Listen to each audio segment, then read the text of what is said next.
Next.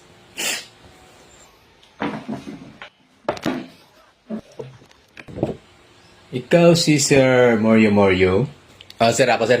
Okay. Sa imong resume diri, ikaw kay high school graduate, imong edad kay 30. 30 pa di ka, sir? Klaro ka na sa resume ba? Taon na pagid. Siya man ka, sir. Seryoso ka, sir? Kaya dili, sir, ato ni undangon. Ay, sorry sir. Padiyo na lang sir. Lagi, sir. So, continue to, sir. Ikaw, sir, kaya taga sityo, way klaro. Sir. Sitio Way Claro na sir. Ang full address na sir kay Juan. Barangay Limbong. Sitio Way Claro. Block 69. So, tell me about yourself. Tell me about myself. Ang buhok sir kay Itom. Klaro man. Ya, nga akong mata sir kay